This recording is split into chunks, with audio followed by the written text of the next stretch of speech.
오늘은 부산광역시 해운대구 자동에 있는 대동타운 510동 24층 경매물건에 대해서 권리 분석하고 입찰가를 산정해 보겠습니다. 건물 면적은 59.95제곱미터이고 실평수는 18.13평입니다. 현재 51%가 유찰돼서 2억 1,555만 2천입니다. 4차 입찰 기일은 2024년 9월 30일입니다. 물건 현황을 살펴보면은 24층 중에 24층입니다. 사용 승인은 1996년 5월 30일입니다.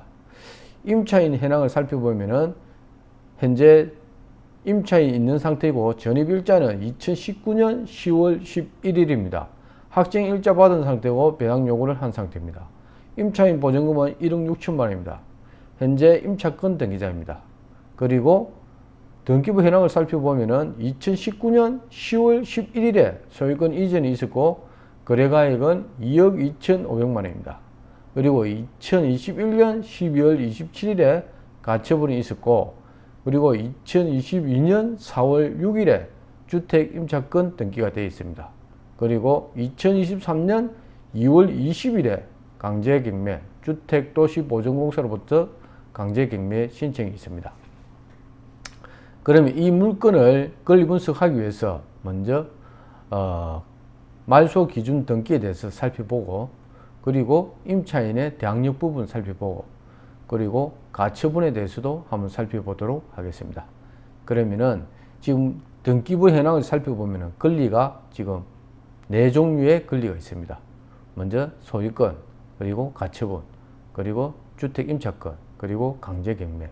그럼 이 4개의 권리 중에서 어떤 것이 말소 기준 등기가 되는 것인지 살펴보겠습니다. 자, 그러면은 말소 기준 등기의 종류를 살펴보겠습니다.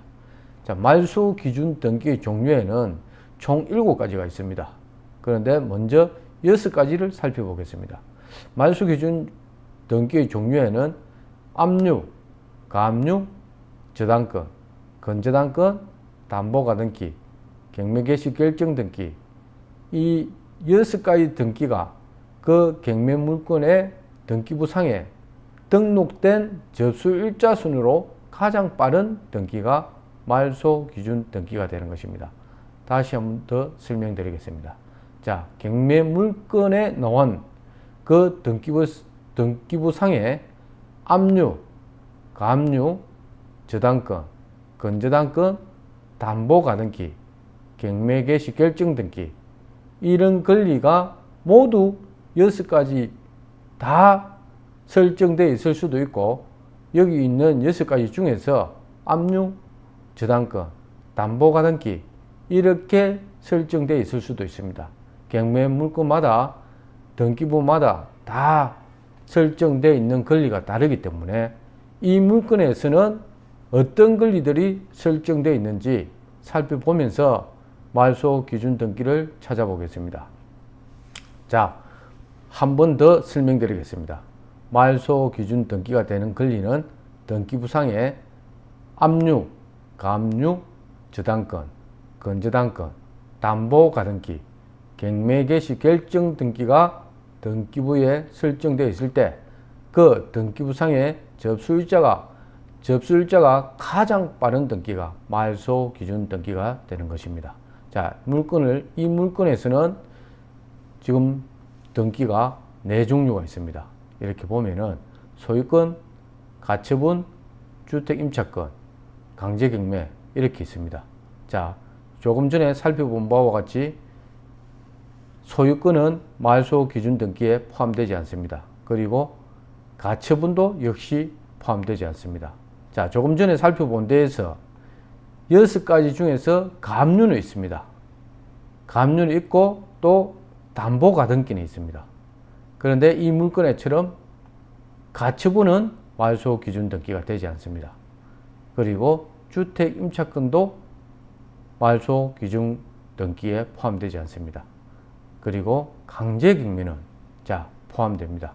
자, 강제경매는 그러면 어디에 포함되냐면은 여기서 보면은 경매개시 결정 등기, 강제경매에서 이 물건처럼 강제경매 신청을 하면은 신청하고 3일 이내에 법원에서 이렇게 경매 개시 결정 등기를 하게 되어 있습니다. 경매 물건 등기부상에.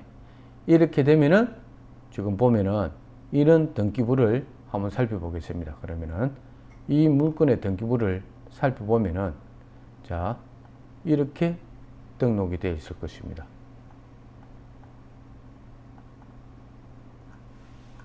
자, 각구란에 지금 각구 되어 있는데 각구란에 지금 등록이 되어 있을 거예요. 자, 이 지금 우리가 각구를 보면은 자, 여기 보면은 강제 경매 개시 결정 2023년 2월 20일에 지금 보면은 접수일자는 2023년 2월 20일입니다. 강제 경매 개시 결정 이렇게 등록이 되어 있습니다. 채권자가 누구? 채권자가 주택도시보증공사. 자, 이렇게 되어 있습니다. 그래서 이 물건에서 지금 보면은 이렇게 주택도시보증공사가 채권자이고 강제 경매를 신청하면서 지금 이 물건에 살펴본 바와 같이 이렇게 강제 경매 개시 결정이 등기가 등록되게 되는 것입니다. 그래서 이 물건에서 보면은 이렇게 압류, 가압류, 저당권, 근저당권, 담보, 가등기, 경매 개시 결정 등기 이 6가지 중에서 이 물건에서는 지금 보면은 이렇게 강제 경매가 결국에는 여기 녹아 있는 요 경매 개시 결정 등기로 강제 경매를 신청하면서 3일 이내에 법원에서 경매 개시 결정 등기를 하기 때문에 이 강제 경매가 결국에는 말소 기준 등기가 되는 것입니다. 자, 그래서 여기 오른쪽에 보면은 말소 기준 등기로 주택도시보증공사에서 신청한 강제 경매가 말소 기준 등기가 되는 것입니다. 그리고 말소 기준 등기보다 이렇게 앞선 권리가 지금 보면은 가처분도 있고 그리고 주택 임차권도 있습니다. 자, 이런 권리는 말소 기준 권리보다 앞서는 권리는 또 어떻게 처리되는지 그리고 말소 기준 권리보다 후순위로 오는 뒤에 오는 권리는 어떻게 처리되는지 한번 살펴보겠습니다. 살펴보면은 자, 조금 전에 6가지의 말소 기준 등기가 있다 했는데 마저 하나 더 설명드리겠습니다. 자, 말소 기준 등기는 6가지 외에 추가되는 권리가 하나 있습니다. 바로 전세권입니다. 전세권은 그 종류로 그냥 그 권리로 가만히 있으면은 말소 기준 등기가 되지 않고 조건이 따라 붙습니다. 자, 말소 기준 권리가 되기 위해서는 전세권은 어디에 설정이 되어 있어야 하냐면은 집합 건물에 설정이 되어 있어야 됩니다. 아파트나 다세대 건물, 이는 집합 건물에 전세권이 설정되어 있거나 또는 주택이나 다가구에 설정되어 있을 때는 토지나 건물에만 이렇게 별도로 설정되어 있으면은 말소 기준 권리가 되지 않고 토지와 건물 전체에 이렇게 전세권이 설정되어 있을 때 이때 그 전세권으로 해서 이제 경매를 신청하거나 아니면은 그 전세권에 의해서 배당 요구를 할 때 이때 전세권은 말소 기준 등기가 되는 것입니다. 다시 한번 설명드리면은 앞에 6가지 외에 전세권이 추가로 말소 기준 등기가 되는데 전세권이 집합 건물에 설정되거나 아파트나 다세대 주택을 집합 건물이라 합니다. 그리고 토지나 주택이나 다가구 주택에 전세권이 설정되어 있을 때는 토지와 건물 전체에 전세권이 설정된 상태에서 그 전세권에 의해서 경매를 신청하거나 또 그 전세권에 의해서 배당 요구를 신청하는 경우에 말소 기준 등기가 되는 것입니다. 자, 전세권은 이런 조건이 충족할 때 말소 기준 등기가 된다는 것까지 배우고 그리고 말소 기준 등기 이 물건처럼 말소 기준 등기보다 앞서는 권리는 이렇게 가처분, 주택, 임차권 이런 권리는 어떻게 되는지 또 말소 기준 권리보다 후순위로 오는 권리는 어떻게 처리되는지 한번 살펴보겠습니다. 자, 보면은 자, 우리가 말소 기준 권리보다 앞서는 권리를 선순위라 하고 말소 기준 권리보다 뒤에 오는 권리를 후순위라 합니다. 자, 이 물건에서 그러면은 선순위 권리는 보면은 자, 가처분이나 주택 임차권이 바로 강제경매가 지금 말소 기준 등기이기 때문에 지금 선순위는 보면은 가처분과 주택 임차권이 선순위 권리가 되는 것입니다. 자, 여기서 그러면은 선순위는 어떻게 되냐면은 말소 기준 권리보다 앞서는 권리인 선순위는 바로 선순위는 낙찰자가 모두 인수를 하게 됩니다. 그리고 말소 기준 권리보다 뒤에 오는 권리를 후순위라 하는데 이 지금 경매 물건에서는 말소 기준 등기인 강제 경매 이후에 권리가 없기 때문에 이 경매 물건에서는 후순위가 없습니다. 하지만은 강제 경매 신청하고 다른 경매 물건에서는 또 다른 권리가 있을 수 있습니다. 이럴 경우는 또 어떻게 처리되냐 하면은 자, 말소 기준 권리보다 뒤에 오는 권리를 후순위를 하는데 이 후순위는 낙찰자가 인수를 하지 않는다는 것입니다. 자, 이렇게 기억하시고 그런데 한 가지 더 설명드릴 것은 말소 기준 권리보다 후순위에 오는 권리는 인수하지 않는데 단 세 가지의 권리는 인수를 해야 된다는 것. 자, 예고 등기 그리고 소유권에 관한 다툼이 있는 가처분 그리고 건물 철거 및 토지 인도 청구권 가처분 이 세 종류의 권리는 후순위에 설정되어 있어도 낙찰자가 인수를 해야 된다는 것.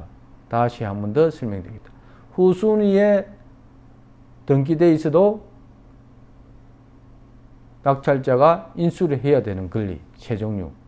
예고 등기, 소유권에 관한 다툼이 있는 가처분, 그리고 건물 철거 및 토지 인도 청구권 가처분. 이렇게 세 가지의 권리는 후순위라도 낙찰자가 인수를 하게 된다는 것입니다.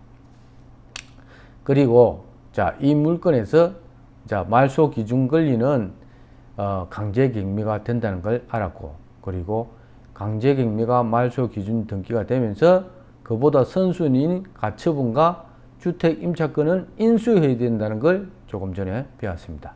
그러면은 자, 이거 말소 기준 등기에 말소 기준 등기를 배웠고, 말소 기준 등기의 종류를 배웠고, 말소 기준 등기보다 앞서는 선순위 권리는 인수하고, 말소 기준 등기보다 후순위는 인수하지 않아도 된다는 걸 배웠습니다. 그러면은 이 경매 물건에서는 주택 임차권 이걸 인수해야 되고, 그리고 가처분도 인수를 해야 되는 것입니다. 그러면 여기서 임차인이 지금 보면은 전입일자가 2019년 10월 11일에 전입을 했습니다. 그러면은 이 임차인의 대항력 효력 발생일은 언제인가 또 살펴보도록 하겠습니다. 자, 보면은 임차인이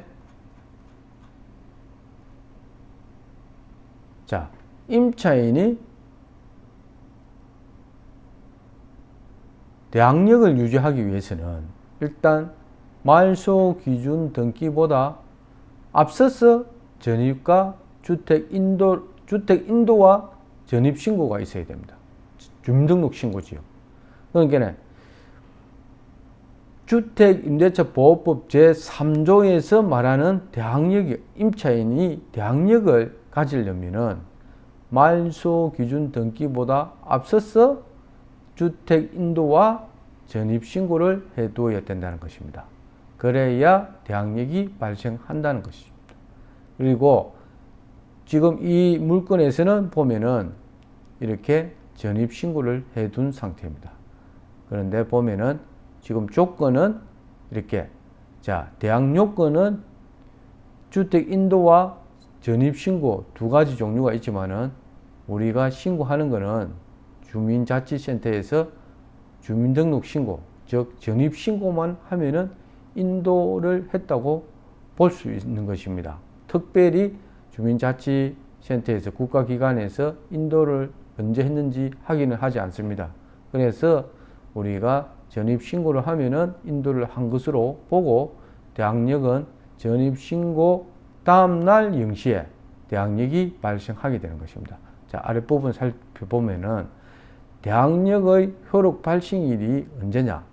그러면은 조금 전에 살펴본 대로 대항력이 발생되려고 하면은 주택 인도와 전입 신고를 하고 대항요건을 먼저 갖추고 그 다음에 효력 발생일은 주택 인도와 주민등록을 모두 마친 당일에 발생하는 것이 아니고 그 다음날 0시에 대항력이 효력이 발생하게 됩니다. 다시 설명드리면은 주택 인도와 주민등록을 모두 마친 그날이 아니고 그 다음날 0시에 대항력 효력이 발생한다는 것입니다. 그럼 이 경매물건에서는 보면은 전입신고하고 주택 인도는 국가기관에서 하긴 하지 않습니다. 그래서 전입일자를 보고 전입일자 그 다음날 0시 전입신고한 그 다음날 0시에 대항력의 효력이 발생하게 됩니다. 그래서 이 임차인은 대항력 효력 발생일이 2019년 10월 12일 0시에 대항력 효력이 발생하게 되는 것입니다. 그리고 확정일자를 받아두었기 때문에 그리고 배당 요구를 했기 때문에 이 경매 물건의 매각대금에서 배당을 받을 수가 있습니다. 만약에 전입신고를 했는데 자기가 확정일자를 받지 않았다면은 자기는 대항력은 낙찰자한테 주장을 할 수 있지만 이 경매 물건에서는 배당을 받을 수가 없습니다. 그리고 자기가 전입신고하고 확정일자까지는 잘 받았는데 자기가 또 배당 요구를 하지 않은 경우 여기 위에 보면은 배당 요구 종기일이라 해가지고 언제까지 배당 요구 신청을 해라는 날짜가 있습니다. 2023년 5월 9일까지 배당 신청을 해라고 했는데 이 임차인은 보니까 2022년 4월 6일 배당 요구 종기일은 2023년 5월 9일이고 배당 요구는 2022년 4월 6일에 했기 때문에 이 임차인은 배당을 받게 되는 것입니다.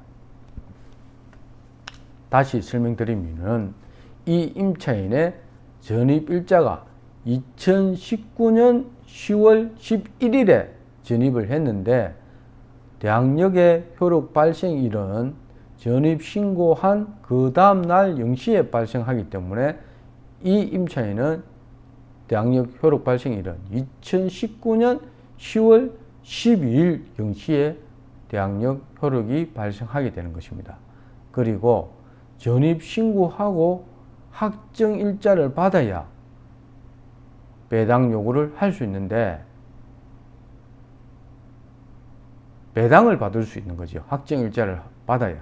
그런데 지금 보면은 확정일자도 받은 상태고 또 배당 요구 종기일 이내에 잘 해둔 상태입니다. 이 임차인은. 그래서 여기서 전입 신고도 잘 해야 되지만은 확정일자도 받아야 이 매각대금, 이 경매물건의 매각대금에서 배당을 받게 되고 그리고 전입일자와 확정일자까지만 받고 자기가 또 배당 요구를 하지 않으면 또 이 경매물건에서는 배당을 받을 수가 없습니다. 그래서 위에 있는 배당 요구 종기일 2023년 5월 9일 이내에 배당 요구를 해야 이 경매 물건에서 자기가 배당금을 받게 되는 것입니다.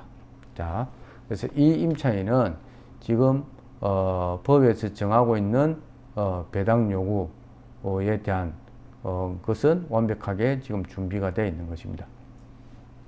자, 그러면은 우리가 지금 말소 기준 등기의 종류에 대해서도 살펴봤고 그리고 말소 기준 등기보다 앞서는 선순위는 인수한다는 권리 그리고 가처분과 주택 임차권은 말소 기준 권리보다 이 경매물건에서는 말소 기준 권리가 주택도시보증공사에서 신청한 강제경매가 말소 기준 권리인데 그보다 앞선 가처분과 주택 임차권은 인수한다는 거 배웠고, 그리고 말소 기준 권리보다 뒤에 오는 후순위는 낙찰자가 인수를 하지 않는다는 거 배웠습니다. 그리고 임차인에 대해서도 전입신고와 주택 인도와 전입신고를 해야 대항력이 발생한다고 했는데, 전입신고까지는 국가기관에서 하긴 하지 않지만은 임차인이 주민자치센터에 가서 전입신고를 하면은 그 신고한 날짜 그 다음날 0시에 이 임차인 같은 경우는 2019년 10월 11일에 전입신고를 했기 때문에 10월 12일 0시에 대항력의 효력이 발생한다는 것입니다. 그리고 확정일자도 받아야 이 경매물건에서 배당을 받을 수 있다는 것. 그리고 전입신고와 확정일자 받아도 배당 요구를 또 배당 요구 종결 이내에 하지 않으면은 배당을 받을 수 없다는 것. 그래서 이렇게 세 가지 조건이 충족할 때 임차인은 배당을 받을 수 있다는 것. 자, 말소 기준 권리보다 앞서서 전입신고하고, 그리고 확정일자 받고, 그리고 배당 요구 종결 이내에 배당 요구를 했을 때 임차인이 이 경매 물건에서 배당을 받을 수 있다는 것까지 배웠습니다. 자, 한 가지 남은 것이 바로 선순위 가처분 내용입니다. 자, 선순위 가처분은 어떻게 그럼 권리 분석하는지에 대해서 살펴보도록 하겠습니다.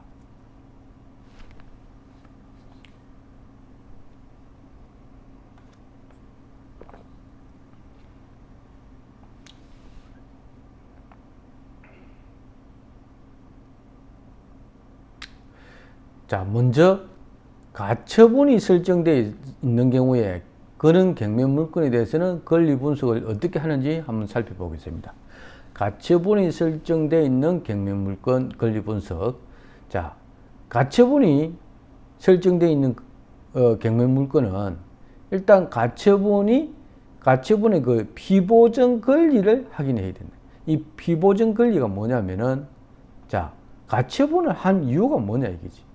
자, 이 경매물 등기부를 살펴보면은 지금 피보정 권리가 녹아 있습니다. 자, 여기 보면은 각구에 보면은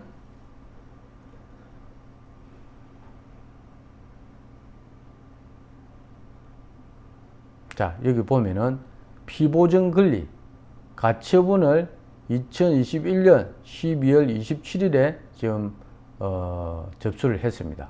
지금 보면은 부산 가정법원에 통해 가지고 2021년 12월 27일에 접수를 한 상태입니다. 가처분을. 그럼 피보정 권리가 이 가처분을 왜 했냐? 이 이유입니다. 이유. 가처분을 한 이유가 뭐냐 이거지. 이혼을 원인으로 해서 이혼하면서 재산 분할 청구권이 돼요. 재산 분할을 하고 싶다는 겁니다. 이혼을 원인으로 해서 이혼하면서 재산 분할 청구권이 바로 가처분을 한 이유다 이것입니다. 그래서 지금 보면은 여기서는 이렇게 지금 권리자가 이 가처분을 한 이유는 피보정 권리는 이혼하면서 재산 분할 청구권을 신청했다. 재산을 분할해 달라고. 자, 그런 상태로 그런 이유로 지금 가처분이 설정되어 있습니다. 그리고 말소 기준 권리보다 앞서서 설정되어 있기 때문에 가처분이 인수다 이렇게 지금 보고 있는데, 자, 그러면은 자, 피보정 권리를 보니까 일단은 이혼을 원인으로 해서 재산 분할이 원인이 됐다. 그래서 재산 분할 청구권으로 지금 가처분을 신청했다는 것입니다. 그리고 다음으로 이제 볼 것이 가처분 채권자의 본안 소송 결과에 따라서 등기상의 권리의 순서가 바뀐다는 것입니다. 자, 지금 보면은 이렇게 채권자가 가처분을 신청하고 이렇게 소송을 걸어놓은 상태입니다. 그러면 가처분을 하고 감류나 가처분, 감류. 자, 하고 난 다음에 이 가처분 소송, 가압류 소송으로 끝나는 것이 아니고 본 소송을 해야 돼요. 본안 소송을 해야 된다는 것입니다. 자, 가처분 소송으로 끝나면 되지 않고, 자, 채권자가 본안 소송을 해서 그 결과에 따라서 실제 가처분 신청 행위 받아들일 수도 있고, 또 가처분 신청한 채권자가 본안 소송에서 패소할 수도 있습니다. 그때 패소했을 때 또 권리가 패소했기 때문에 말소 기준 권리보다 지금은 선순위로 가처분이 되어 있지만 이 가처분 채권자가 패소를 하게 되면은 결국에는 이 순위는 인수할 필요가 없게 되는 거죠. 낙찰자가. 자, 그 이야기를 하고 있습니다. 그래서 지금 보면은 그래서 등기사의 권리 순서가 바뀐다는 거죠. 가처분 채권자의 본안 소송 결과에 따라서 패소하느냐 승소하느냐에 따라서 등기부상의 권리가 달라지면서 낙찰자가 승소하면은 그 권리를 인수를 해야 되고, 인수하게 되면은 결국에는 가처분권자가 본안 소송에서 소송에서 승소를 하게 되면은 그러면은 소유권자가 되는 거죠. 그럼 낙찰자가 소유권을 뺏기게 되는 거죠. 이 가처분권자에게. 그래서 패소하게 되면은 자기가 뭐 인수라고 생각했는데 가처분 채권자가 패소를 했기 때문에 자기는 인수할 필요가 없게 되고, 만약에 가처분 채권자가 본안 소송에서 승소를 하게 되면 자기는 소유권을 뺏기게 되는 거죠. 그런 부분이 있습니다.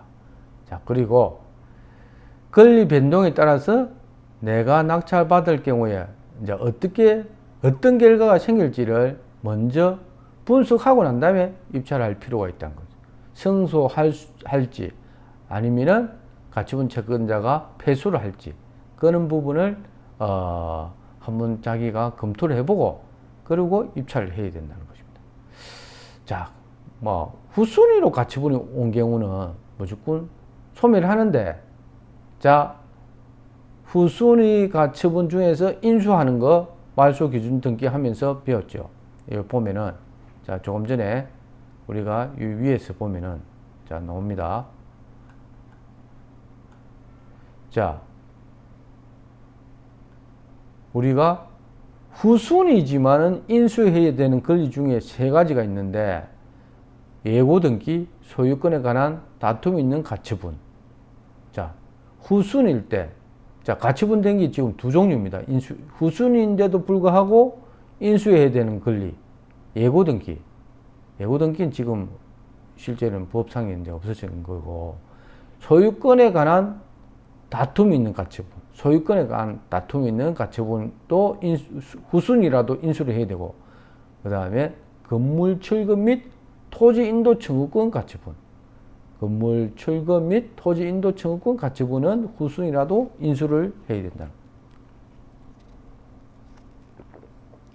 자, 그래서 지금 보면은, 자, 후순위 가처분은 매각으로 소멸하는 게 원칙인데, 특이하게도 인수를 해야 되는 후순위 가처분이 있다. 그것이 바로 피보증 권리. 피보증 권리가 쉽게 설명을 하면은 가처분한 이유가 뭐냐 이거지. 이게 바로 피보증 권리입니다. 그래서 가처분을 한 이유가 건물 철거 및 토지 인도 청구권인 경우는 후순위라도 가처분은 인수를 해야 된다는 것입니다. 그리고 피보증 권리가 건물 철거에 관한 것이기 때문에 이제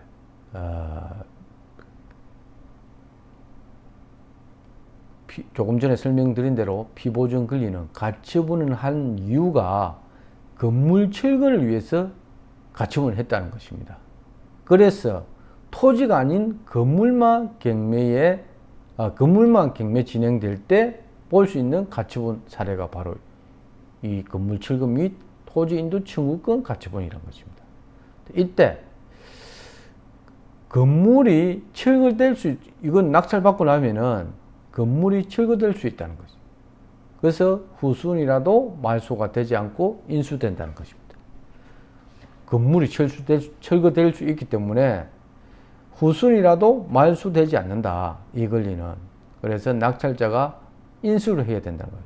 이런 부분은 입찰할 때 잘 알고 아예 입찰을 안 하시는 것이 맞는 거죠.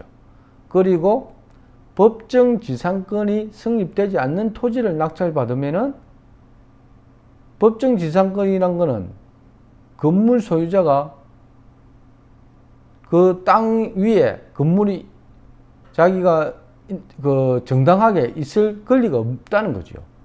지금 이 자기가 건물이 서가 있는데 그 아래 있는 토지 위에 자기 건물이 정당하게 이 건물이 세워져 있는 게 불법이다 이 말입니다. 그래서 법정 지상권이 성립되지 않는 토지를 낙찰받으면은 건물 철거 소송을 진행하게 되는데 이때 지상 건물에 건물 철거 및 토지 인도 청구권 가처분을 하게 된다.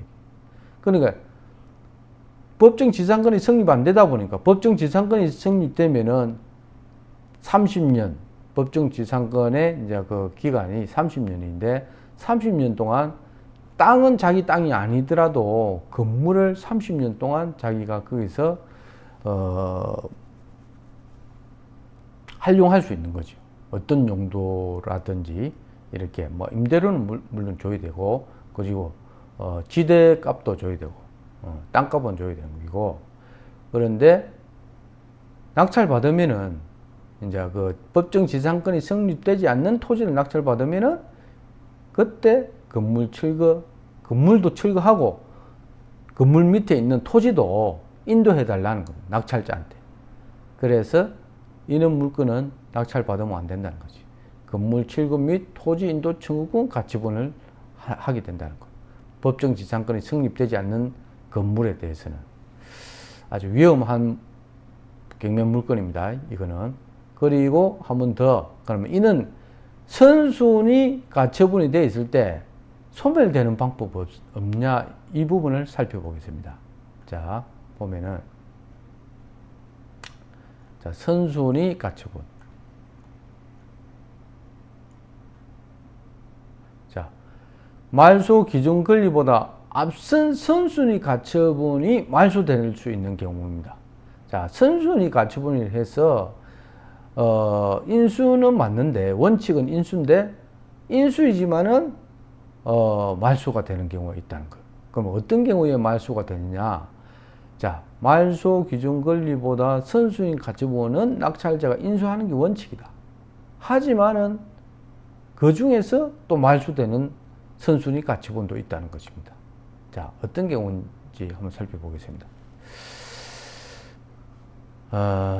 선순위 이제 가처분은 가처분 채권자가 본안 소송에서 승소하면은 낙찰자가 소유권을 뺏길 수 있는 것은 당연한 것이고 그런데 선순위 가처분인데도 불구하고 가처분 채권자가 본안 소송에서 패소를 하게 되면은 그 낙찰자는 인수로 생각하고 낙찰받았는데 그 패소를 가처분 채권자가 패소하면서 그 가처분은 이제 말소가 되는 것입니다. 그래서 낙찰자는 인수를 생각했다가 전혀 그런 권리에 대해서는 신경을 안 써도 되는 거죠.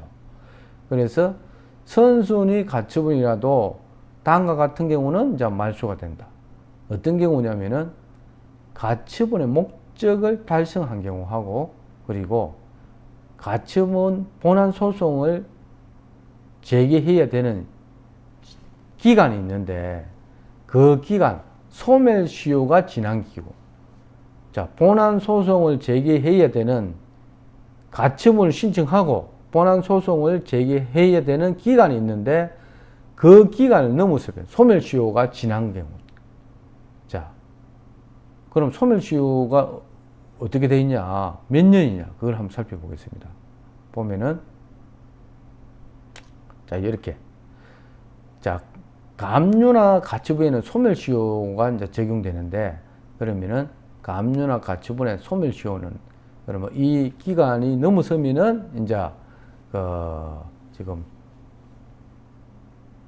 말소가 되는 것입니다. 가처분이 그럼 2002년 6월 30일까지 설정된 가처분 이 등기된 보존 처분을 내나 이제 그 가처분 설정한 걸 지금 이야기하고 있습니다. 6월 30일, 2002년 6월 30일까지 가처분이 신청됐을 때는 10년 동안 등기되고 10년 동안 자기가 본안 소송을 해야 되는데 본안 소송을 제기 안 하면은 그러면은 소멸시효로 인해서 말소가 된다는 겁니다. 가처분이. 그리고 2002년 7월 1일부터 2005년 7월 27일까지 가처분이 신청되어 있을 때는 5년 동안 그 신청되고 5년 동안 자기가 본안 소송을 제기 안 하면은 소멸시효로 걸리기 때문에 말소가 된다. 선순위 가처분이라도 그리고 2005년 7월 28일부터 지금 현재 2024년 8월 달까지 가처분이 설정되어 있을 때는 그때는 3년간 본안 소송을 해야 된다. 3년 이내에. 자, 2005년 7월 28일부터 지금 현재 2024년 8월 달까지 가처분이 신청되어 있다 하면은 가처분 설정이 되어 있으면은 3년 이내에 본안 소송을 해야 된다. 본안 소송을 하지 않으면은 소멸시효로 가처분이 말소가 된다. 자, 그래서 선순위 가처분이라도 말소가 될 수 있다는 것. 자, 그러면 이 물건에 대해서 한번 살펴보겠습니다. 그럼 이 물건은 지금 보면은 언제 그러면은 지금 보면은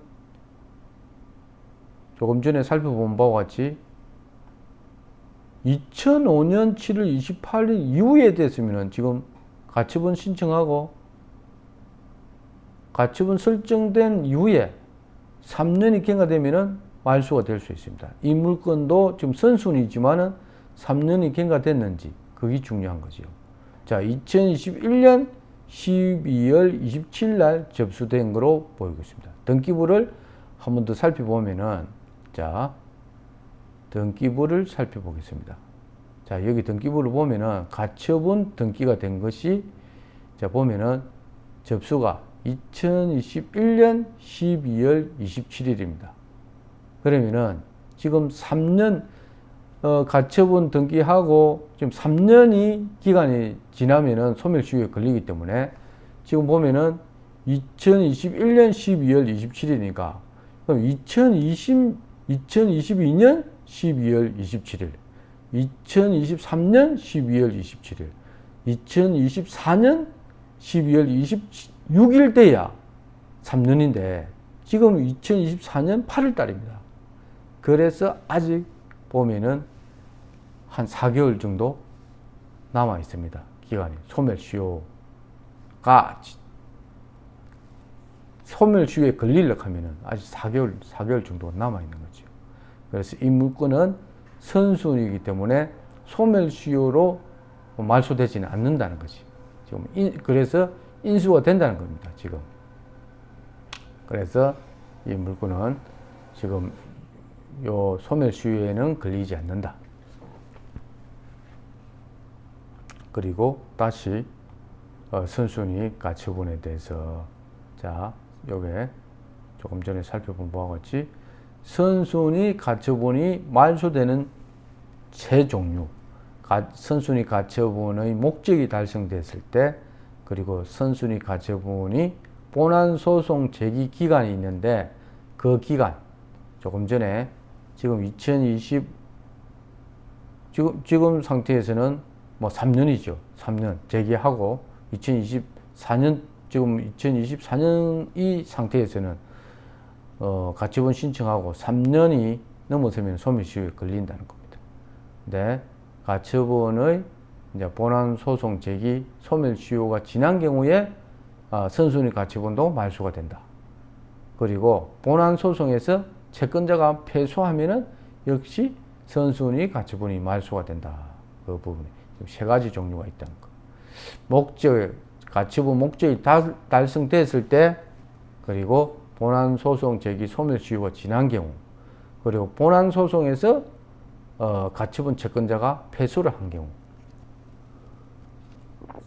이럴 경우는 선순위 가처분이라도 말소가 된다는 거. 자, 그리고 마저 한 번 더 살펴보겠습니다.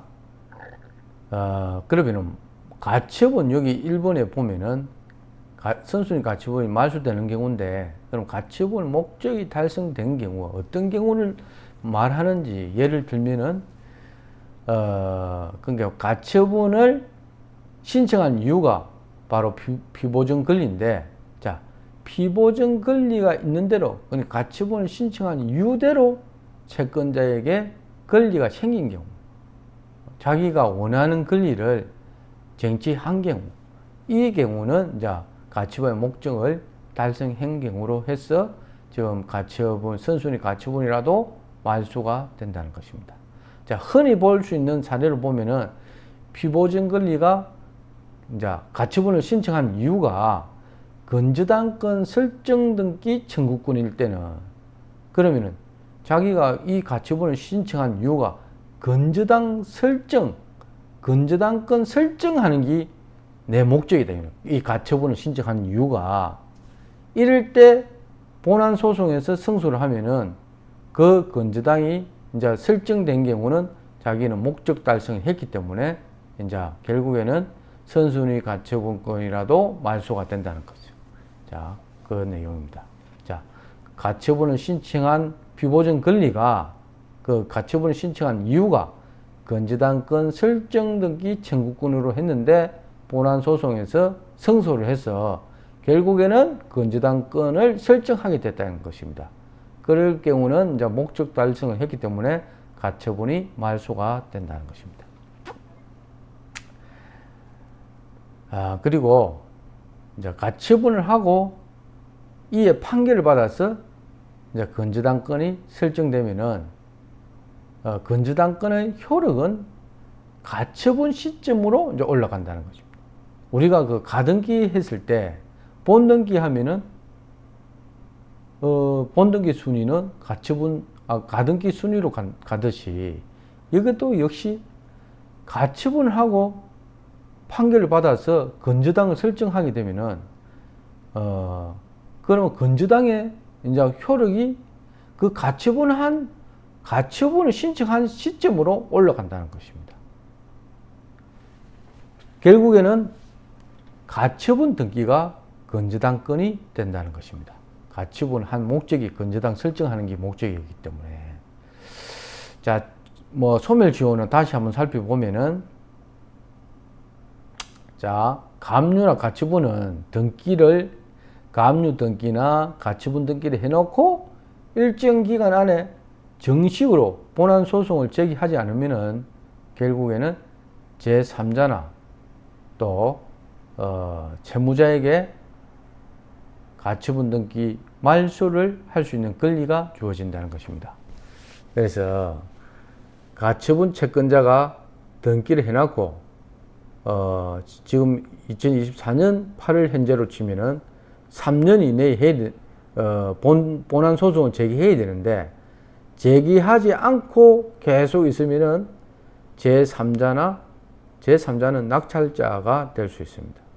그리고 채무자에게 가처분 등기를 말소할 수 있는 권리가 주어진다는 거예요. 말소가 된다는 거죠. 이분 낙찰자나 채무자가 가처분 등기 말소 신청을 하는 권리가 주어지기 때문에, 그래서 말소가 될 수 있다. 정식 소송을 제기할 수 있는 기간에 제기를 안 할 경우에, 그럼 그 기간이 언제인지 살펴보면은 조금 전에 살펴본 대로 2002년 6월 30일까지 가처분을 했을 때는 10년 이내에 해야 되고, 2002년 7월 1일부터 2005년 7월 27일까지 가처분을 했을 때는 5년 이내에 본안 소송을 해야 되고, 2005년 7월 28일 이후에 가처분을 했을 때는 3년 이내에 본안 소송을 제기해야 된다는 거예요. 그래서 채권자가 소멸시효 기간 안에 본안 소송을 제기해야 되는데, 자기가 소멸시효 기간이 뭐 이내에 하지 않고 소멸시효 기간이 지난 경우는 본안 소송을 제기할 수 있긴 한데, 소멸시효 기간이 지내도 가처분 채권자가 본안 소송을 제기는 할 수 있다. 그런데 낙찰자나 채무자가 취소 소송을 제기해서 가처분을 말소시킬 수 있다는 거죠. 그 소멸시효 지나고 난 다음에 가처분 채권자가 본안 소송을 제기는 할 수 있지만은 낙찰자나 채무자가 취소 소송을 제기해서 가처분을 말소시킬 수 있다는 것, 그 부분이 중요합니다. 그리고 말소 기준 권리보다 앞선 선순위 가처분이라 해도 역시 마찬가지다. 2005년 7월 28일 이후부터 지금 2024년 8월 달까지 이후에 가처분이 설정되어 있고, 이런 경우는 3년이 넘었다면은 낙찰자에게 가처분 취소 소송을 할 수 있는 권리가 생긴다는 거죠. 자, 언제부터? 2005년 7월 28일 이후에 가처분이 설정되어 있을 때, 이때는 설정되고 등기된 지 3년이 넘으면은 낙찰자에게 가처분 취소 소송을 할 수 있는 권리가 생긴다는 거예요. 그래서 지금은 선순위 가처분이 되어 있을 때 3년이 등기된 지 3년이 지났는지 살펴보는 것이 중요하다는 거죠. 그리고 소멸시효는 중단 사유가 있기 때문에 그것도 살펴봐야 돼요. 3년이지만은 중간에 소멸시효 중단 사유가 있었는지 그것도 살펴봐야 됩니다. 또 그리고 본안 소송이 진행 중인지도 또 살펴보고 검토하고 자기가 입찰을 해야 된다는 거예요. 자, 이런 부분은 본안 소송이 진행되고 있는지는 일반인이 잘 모르기 때문에 이것은 전문 변호사를 통해서 확인하고 충분하게 검토 후에 입찰하는 것이 좋다는 것. 자, 소멸시효 중단 사유가 있는지 없는지 살펴보고, 그리고 가처분에 대한 본안 소송이 진행 중인지, 이런 부분에 대해서는 난이도가 높은 권리 분석이기 때문에 부동산 전문 가처분 전문 변호사, 이런 변호사를 통해서 충분히 검토하고 입찰을 결정하는 게 좋다. 그리고 본안 소송에서 패소를 하면은 가처분은 효력을 상실하게 된다. 그래서 지금 이런 경매물건에서도 지금 보면은 이렇게 가처분이 선순위로 있지만, 인수로 잡혀 있지만은 본안 소송에서 이렇게 가처분권자가 이렇게 패소를 하게 되면은 인수가 아니고 조금 전에 살펴본 대로, 자, 이렇게 가처분이 효력을 잃게 된다. 자, 본안 소송에서 가처분 채권자가 패소를 하면은 가처분은 효력을 상실을 하게 된다. 그래서 일반 입찰자 입장에서는 가처분 채권자가 정식 본안 소송을 제기했는지 안 했는지 알 길이 없기 때문에 일단은 경매법원에서 7일 이내에 볼 수 있는 그 매각 물건 명세서를 통해서 본안 소송 결과를 알 수가 있다. 거기서 고지를 해주기 때문에 그때 그걸 보고 입찰 여부를 결정하는 게 중요하다. 다시 한번 설명드리면은, 일반 입찰자는 가처분 채권자가 정식 소송을 제기했는지 안 했는지 알 수 있는 방법이 그리 많지가 않다. 그래서 대부분 경매법원에서 7일 이내에, 우리 입찰기일 7일 이내에 볼 수 있는 매각 물건 명세서를 통해서 본안 소송 결과를 고지해 주고 있으니까 그 매각 물건 명세서를 보고 자기가 입찰 여부를 결정하는 것이 중요하다는 것입니다. 자, 오늘 물건은 지금은 보면은 실제 이 물건은 보면은 가처분 인수가 있어서 지금은 소멸시효에 걸리지도 않은 상태고 본안 소송 결과는 확인해 보는 것이 중요하고 지금 보면은 매각 물건 명세서를 한번 살펴보면은 자, 이 물건에서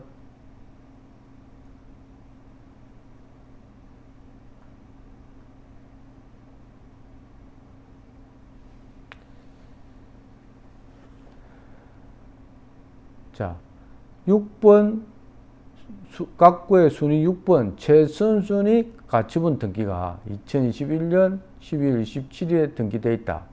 매각으로 소멸하지 않고 매수인에게 인수된다.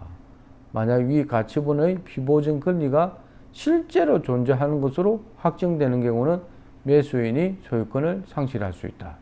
그래서 이 본안 소송에서 피보증 권리가 실제 존재하는지 안 하는지 아직 결과는 안 녹아 있습니다. 그래서 만약에 실제 존재하게 되면은 매수인이 소유권을 잃게 된다는 그런 내용입니다.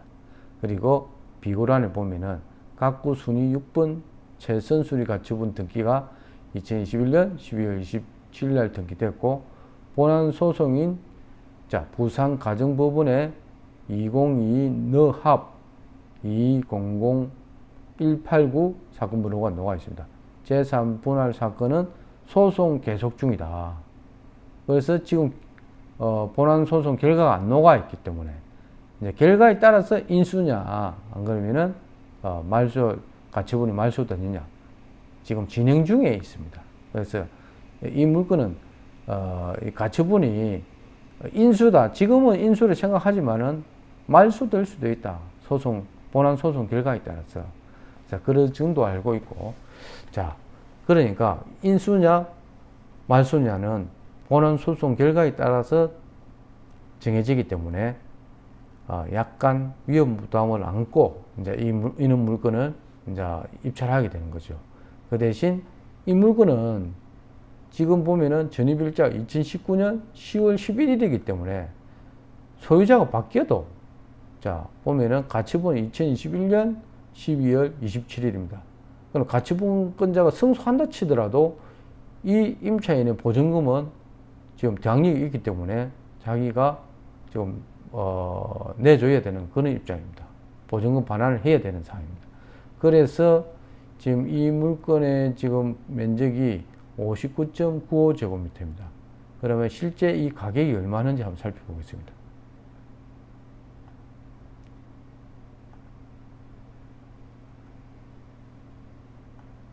자, 59.95 보니까 2024년도에 4건의 거래가 있었습니다. 지금 나온 물건은 24층인데 23층이 3월달, 4월달에 거래가 됐는데 3억 1,500만 원 똑같이 23층은 똑같이 3억 1,500만 원. 근데 8층은 6월달에 거래됐는데 3억 2,800입니다. 그래서 지금 조금 약간 상승 시기니까 이 물건의 실거래가는 3억 한 3천을 잡아도 좋을 것 같습니다. 3억 3천 3억 3천이나 3억 2천 이렇게 보시면 되겠습니다. 이 물건의 실거래가 지금 8월달 실거래가를 3억 3천 이렇게 보셔도 될 것 같아요. 보니까 자 3억 3천인데 지금 4차까지 유찰되어 있습니다. 지금 여기 가처분이 본안 소송 중이기 때문에 이걸 인수냐 아니면은 말소가 되느냐 그거는 결과가 나와봐야 알 것 같습니다. 그래서 정답은 뭐 당사자가 잘 알고 있겠죠. 여기 보면은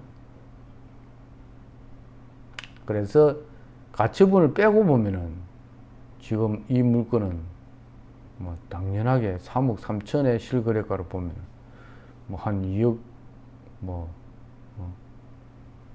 2억 7천이나 이렇게 들어가야 될 것 같습니다.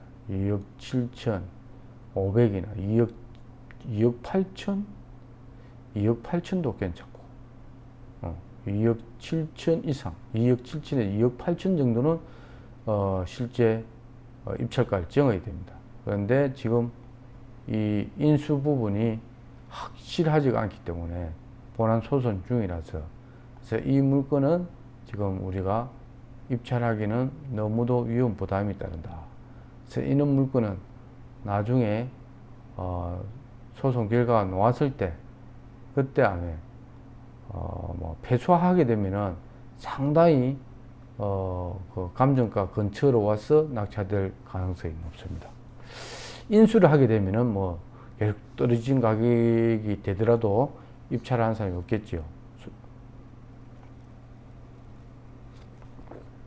소유권을 뺏길 수 있기 때문에. 그래서 오늘 물건은 자, 이 정도 권리 분석을 하고 마치도록 하겠습니다. 지금까지 함께 해주신 분들은 유튜브를 통해서 강의를 듣고 계시는 분들은 구독을 안 하신 분들은 구독하시고 계속 강의를 들어주시면 되겠습니다. 오늘 강의는 여기서 마치도록 하겠습니다. 감사합니다.